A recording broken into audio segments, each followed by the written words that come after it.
Hey friends, hello and welcome back to this YouTube channel. In today's another video tutorial, I'm going to share it to you on how you can set your drawing in Microsoft Paint as a desktop background. Okay, so let's go quick into the process. So open your drawing in Microsoft Paint. So I have this drawing from here.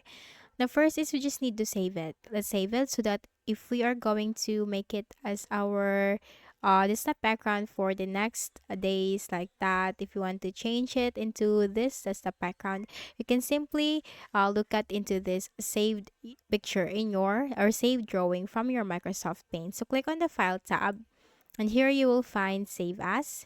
Click on the JPEG picture or JPEG picture. Now just simply change the file name.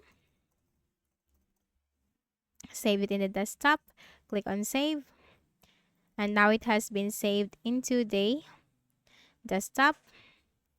Now let's make it as a desktop background. So open your Microsoft Paint again. You have to click on the File tab, and here you have the options set as desktop background.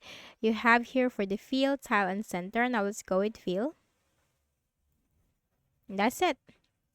That's how you can easily set your drawing as a desktop background on your Windows. So, I hope this video helped you. Kindly please do not forget to hit the like button and subscribe to this YouTube channel for more tutorials like this. Thank you for watching.